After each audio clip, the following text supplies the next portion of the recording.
Well, I have a very tough task ahead of me because I am honored to be on this panel, but I get to sit amidst wisdom, and just to thank you for that kind-hearted introduction. And that's about a part of how we live our values and are grounded in our values.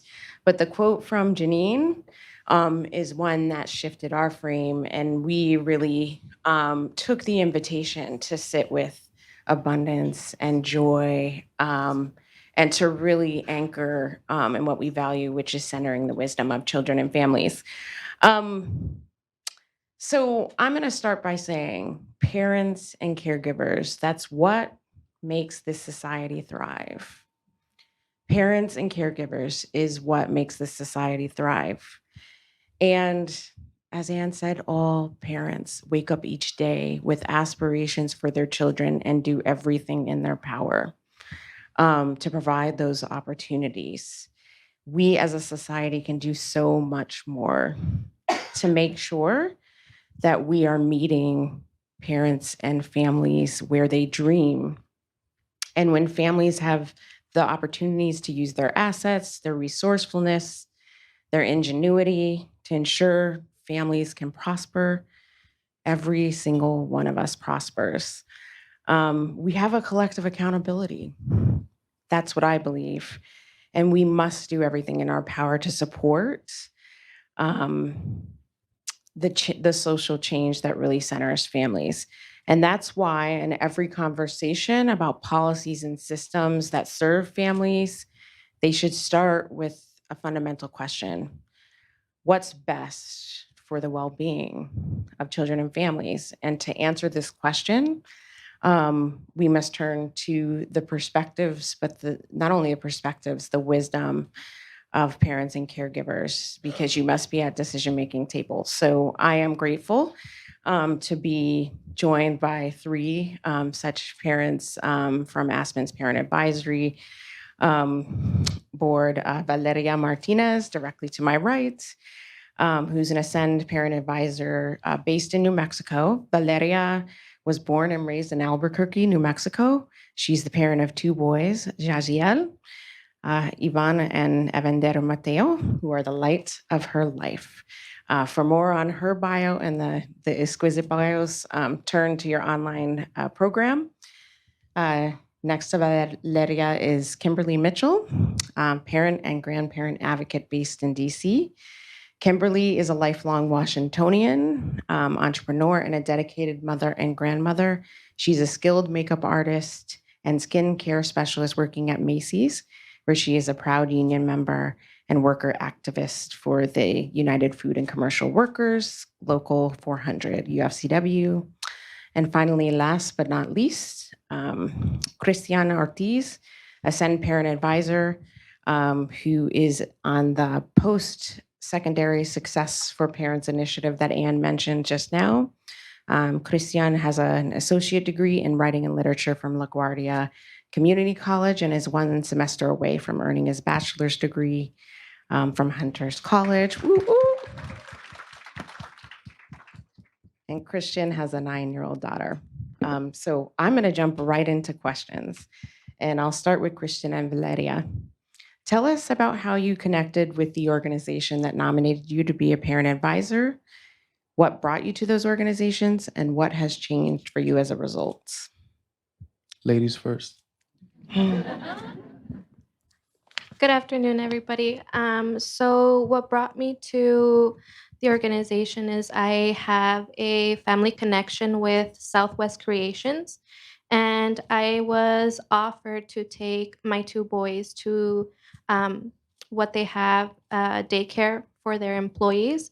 I was privileged enough to only pay like a how can I say like a affordable amount because you guys know daycares are half of your body.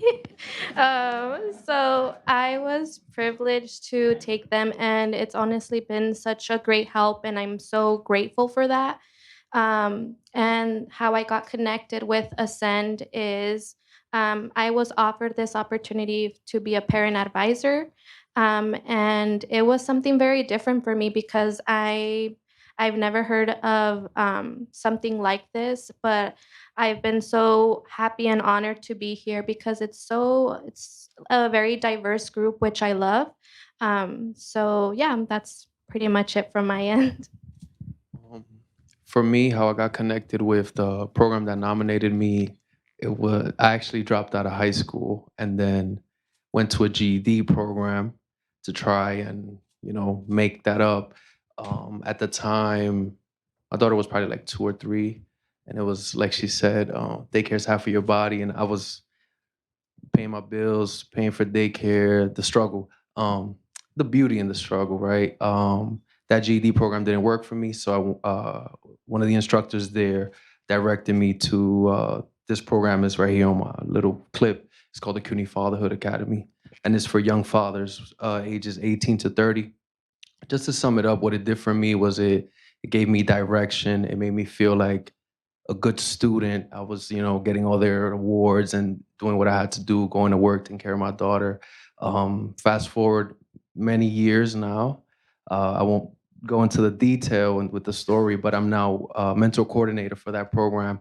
And for me, one of the things I listened to as I was standing in the back was just how important mental health is, and just looking at parents. Like it says, don't meet parents where they are, meet them where they dream. So I'm very big on with the guys that work that with the students there is getting them to really believe in themselves, to dream, to have their self-esteem and confidence, to be good men within themselves, to take care of their kids. Um, and they nominated me to be a parent advisor. So this is kind of like coming out of my shell and a little, uncomfortable, but I'm happy to be here. I'm very, very grateful to be here as well. And I'm just gonna start right there with that child care. It takes half of your body. And again, parents and caregivers are what makes this country thrive. Kimberly, you've been a vocal advocate for paid and sick leave. And what brought you to advocacy on these issues? Well, basically, it was a lunch ticket, and it was a the respect for a grandmother, love and respect for a grandmother. And when I say a lunch ticket, when you say dreams, or even before you know that you have dreams, especially as a younger person, I have a daughter that's 22, and I don't think that she can see past tomorrow. And it's a very bad state. But to the point about the lunch ticket, I was in high school, and we went to I went to one of the number one schools in the District of Columbia, and I loved school. I loved it. I loved everything about it. Most school spirit, everything. But as good as we were, I came to reality we weren't as good as we seemed, or as good as we could be. And it was an issue, as most parents will, you hear every time on the news of, September, school isn't ready. School is like, isn't school the same time every year? Like, why can't we get this together? And, as I'm just saying, and I'm 56, so we're talking about school still isn't together. Now, don't get me wrong, I'm a native Washingtonian. They're all dressed up, but they still have nowhere to go. They're just dressed up buildings. So, I pointed out that our lunch tickets and things that we're supposed to have to do what we're supposed to do weren't ready. And it's so funny because this morning I just realized. So the principal that we had, he was very strict. Know this, know that, and we all respected him. And after I won the student government president, he came to me. He said, "Well, your peers must really respect you because they elected you." And this morning, as I thought on the way here, I said, "You know what? That was actually him telling me in the third person that he respected me for the simple fact that I actually then, and look how long it has taken me to see this, I spoke truth to power." And that was the whole thing. And I'm like, oh my gosh. So, that's what brought me to that work. But what brings me to the question that you just asked the other two panelists is life. I have, as I said, my daughter's 22, my granddaughter's 6. And when we found out at 16, the nurse, I said, if you're not feeling better, in a couple of days, I'm gonna take you to the doctor. So I took her to the doctors, and the doctor came out and she said, "Oh, we have two problems. She has strep throat and she's pregnant." And we kind of looked at each other, and I looked at her, and that was it. So, my ex-husband was like, "Well, she can't keep it and this, and that, and whatever." And I was like, okay. So, I took her to the clinic, and she was sitting there, and she was strolling through her phone, and she was crying. I said, "What are you doing?" And she was looking at a picture of the baby attached to the umbilical cord. And she says, "I don't want to hurt my baby." I said, "Oh, okay. Well, let's go to lunch." And we're out of here. And the rest is history. So here I am. Thank you for bringing that in, because it is often life that brings us to these spaces where we speak truth to power. I'd love for you to just take a quick look back on what was revealed to us during the pandemic, during a time of vocal discourse on reckoning around justice in this country.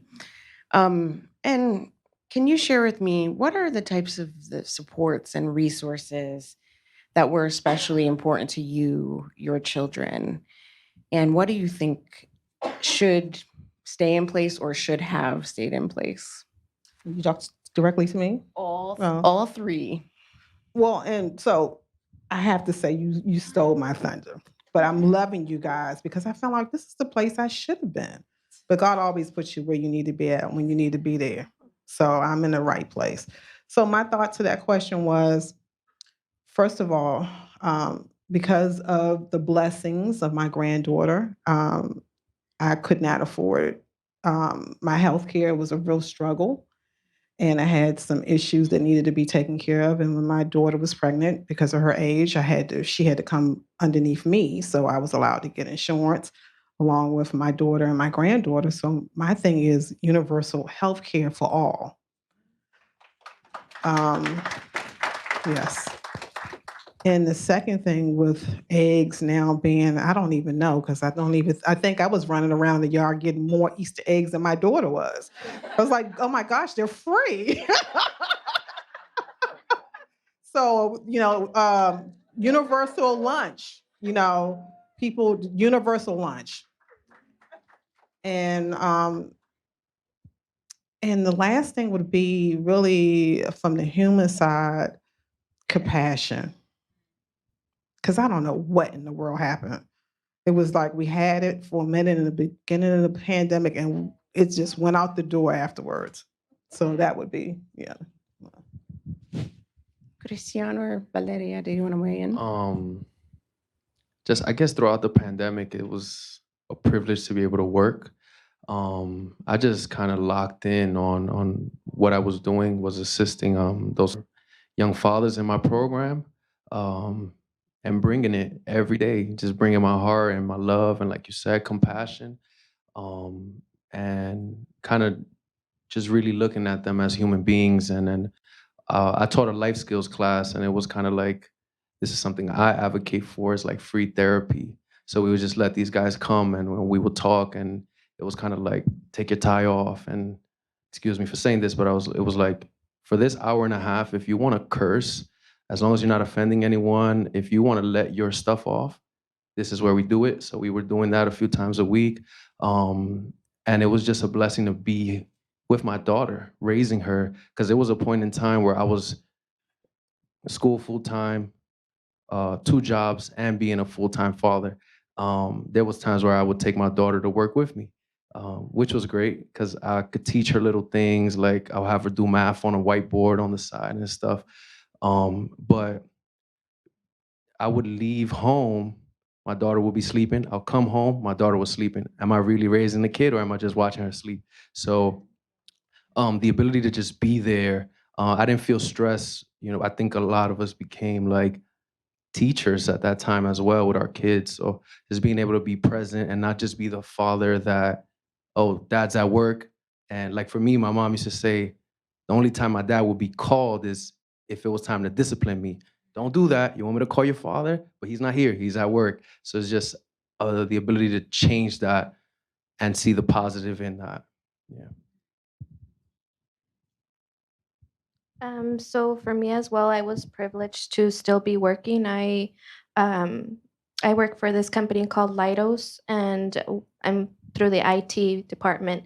But through the pandemic, I worked from home, and I was actually pregnant when the pandemic started. So imagine that. I was freaking out because they closed everything, and that's something that I never went through, and it was very hard mentally, but also, my 2 boys were born during the pandemic, and, one thing I, was grateful for is the help with, like, the child tax credit, but as you guys know, like, once the pandemic ended, it's like, you're never gonna see that again unless you get your taxes back, if anything, you know? So, another thing is, like, Medicaid and stuff like that.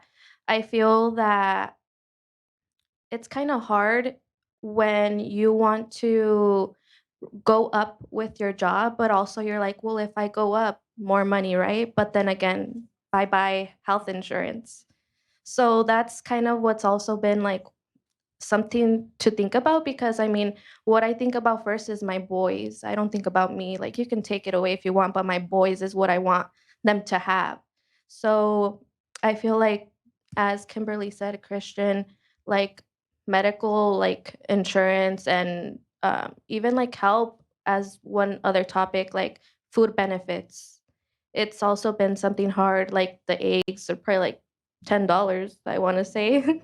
But it's just kind of sad. And you really think about like the benefits that are being offered, it's not being realistic if you want to see it that way. I don't see that with food benefits. Like they see your check before taxes. Like, I mean, come on, they take a good amount off your check. And I know it's like to help your state and stuff like that, but I just feel like with policies, they should just be a little bit more realistic. Like, see the real side of things, not the fake side, I want to say. So, yeah.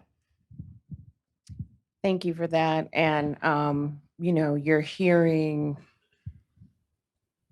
hope, investment in children, joy,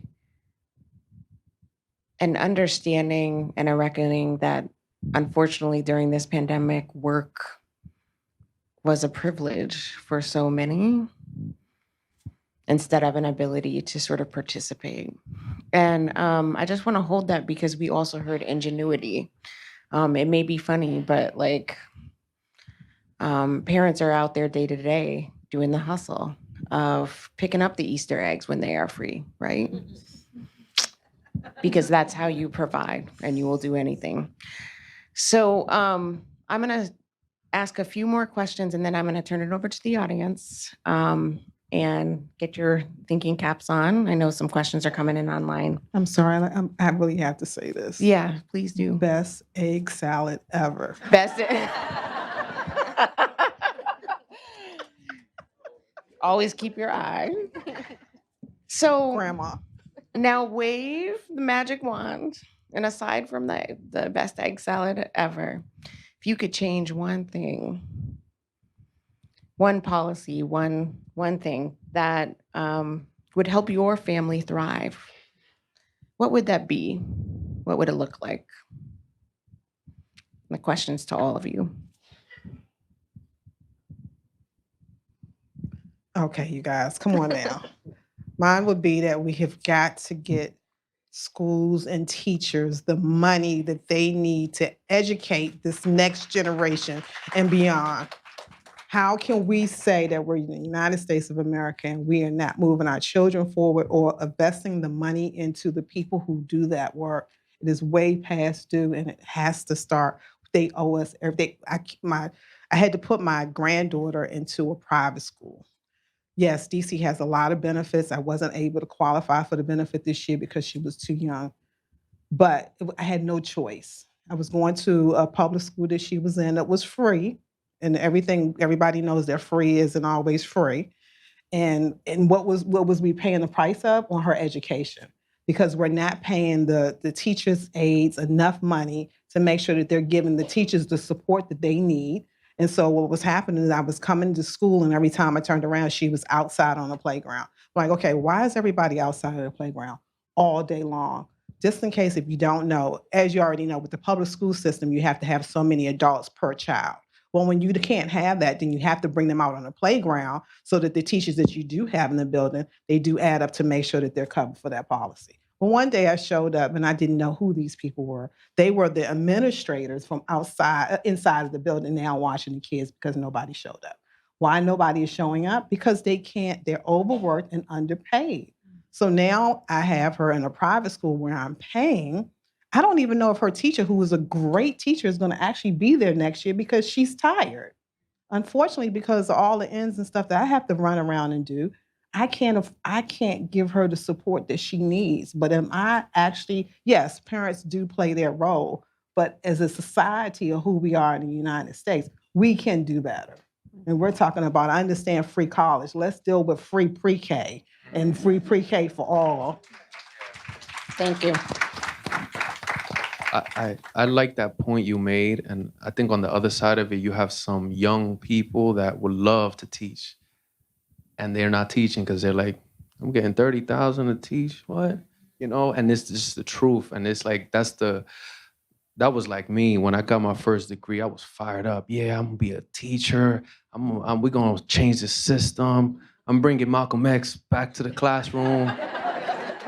James Baldwin, I love it, you know, and that was how I really felt. And now I'm like, I am doing this work, but I see a lot of people having to get a second job, having to get a third job.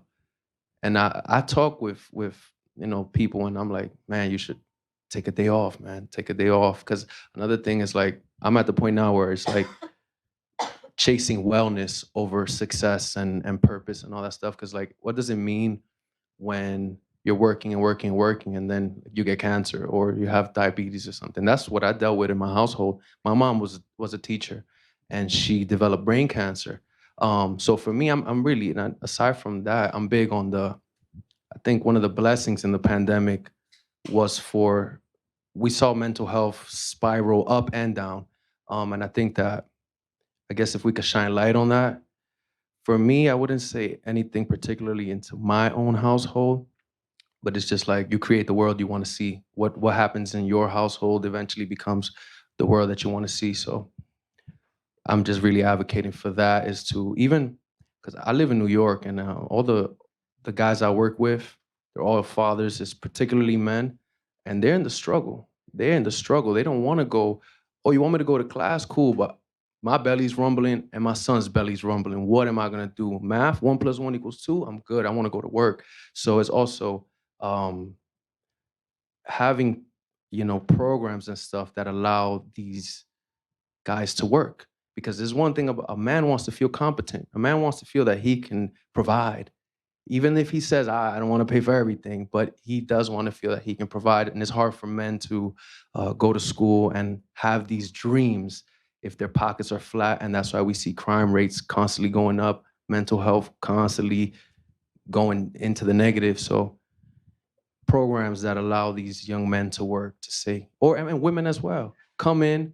All right, cool. What do you need? Not just what the program wants for you. What do you need? I'm really passionate about construction. All right, cool. We're gonna put you into this particular juncture where you can, after this particular time, do construction.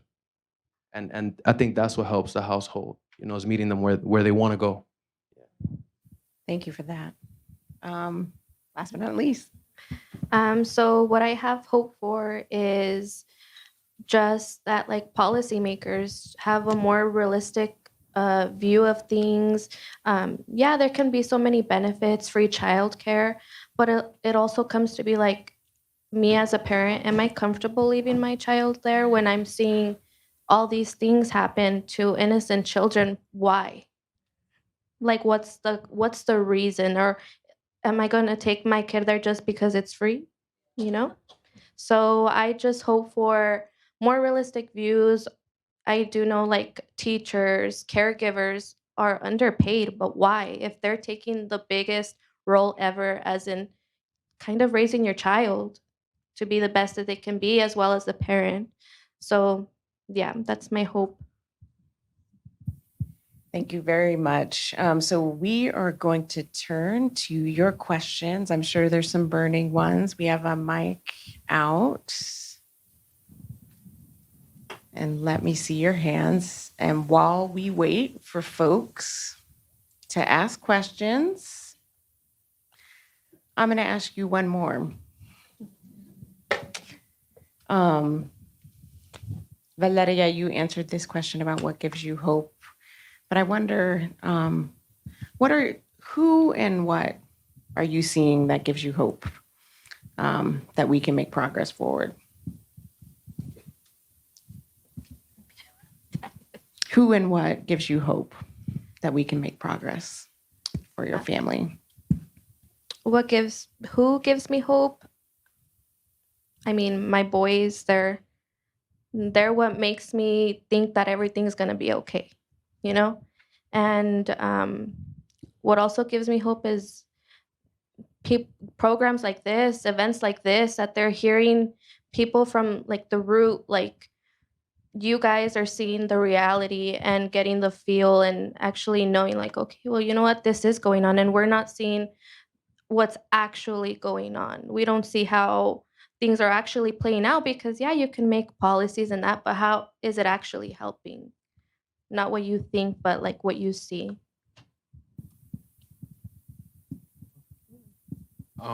Yeah, I thought the same thing. This gives me hope because this doesn't make me in particular feel like, let's use your story. Come on now, let's use your story, you know. So I feel like I'm partaking in something. My daughter gives me hope.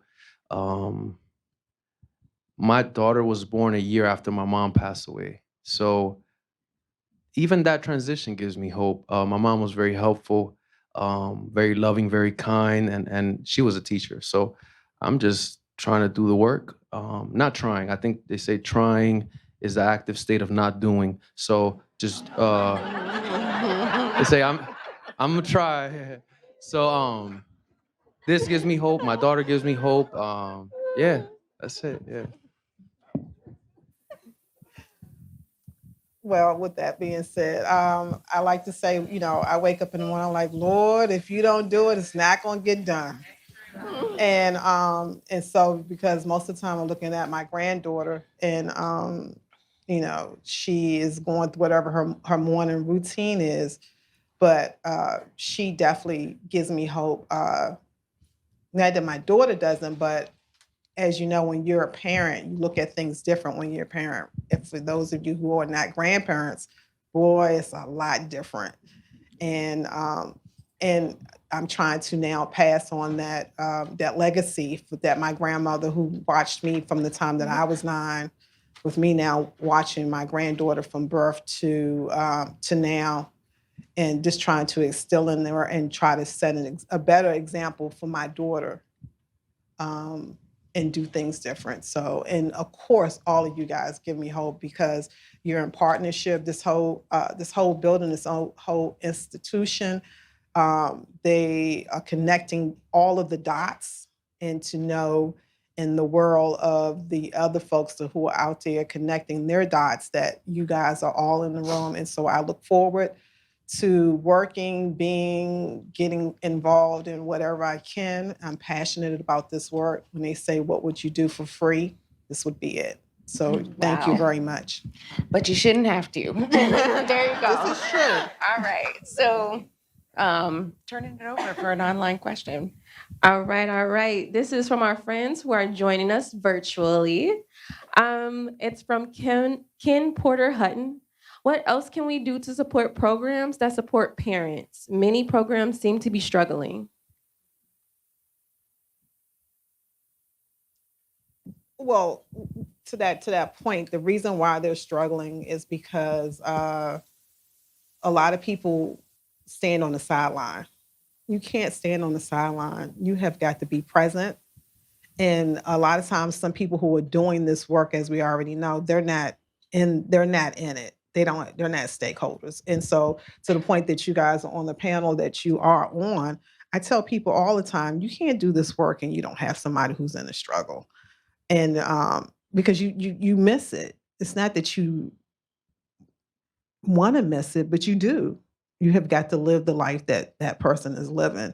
And if you're not living that life, then you got to get somebody who is. So that's what you can do is, whatever your thing is, whatever your is, find it and be that person at the table on both sides. Thank you. We want to ask a question from the audience. Hi. First of all, thank you so much for your voice. I'm away from my 2 babies for the first time, and this makes it feel really worth it. So thank you for being here. Also, I really wanted an excuse to hold the mic to say thank you. So I don't know if this is a great question, but could you share a little bit about what your advisory meetings are like? Like, what are you giving feedback on? In what ways do you see things change because of your voice? If you could just speak to that. So our monthly meetings, they're separated in different topics each month, but one of them is like what is actually helping you realistically. And I mean, the main topics are always health insurance, food benefits, childcare. It's always that. And I feel there's been one prior event from this one that I've been involved in. And I feel like what has been more, s- not a change, but like taking a look at more is like housing realistically for a young parent, like trying to get a home with how, like credit is everything right now. And if you don't have good credit or 30,000, 40,000 saved up, you're not going to get a house. So I feel like what's been more touched on is that housing for young parents because it's kind of hard to look for the information. Like, I mean, I know the internet's so big, but like, where can you actually see that help? Like, do I just housing for a young parent? Like, how am I going to find that? And I just feel like with these events, there's been a lot of policymakers, of a lot of big, important people here that I hope have heard us and can actually like dive in and see what they can change. So no changes as of yet, but I hope that there is. Thank you. We are in need of wrapping up, but I want to make sure that Christian and Kimberly, if you have 30 seconds of anything that you want to say to the audience, that you get to do so. Ways in, I'm not sure where you guys are going to find it, but there's a lot of young parents, and a lot of that is mentally and emotionally, aside from financially. There's a lot of people, young folks, coping. They're coping with drinking and substances, or even with anger or aggression to whatever state. So I feel like for me, I did therapy, and I know that that was an expense. I know that every time I signed on that Zoom, I loved the lady that was helping me. I was like, Bank of America, let's see if we could do this, you know? So aside from free but affordable therapy, and therapy looks very different. It looks very different. And a lot of young folks also want to heal in trustworthy spaces. You know, it might be someone that looks just like them, but heal in a trustworthy space. So yeah, I would love to see that across the country. Yeah. Well, real quick, the whole thing would be definitely housing. I grew up in a house. I've actually, as an adult, never lived in an apartment due to that legacy that I have. Uh, and I've been fortunate. My granddaughter's in a house, and just to keep that. We know what happened in 2008. We know what's happening now. Come on now, let's be realistic. We know what happened, and we've got to put people back in permanent housing. You know, if it's smaller housing, whatever the tiny tin house is or whatever the case is, something is better than nothing, but we've got to do it. Well, I just want you to join me in giving a huge round of applause to the panel. Just incredible. And I'll leave you with this as they are taking leave. How will you honor the words that you heard today? How will you bring them into your work? What is it that you want to tell someone else about this wisdom?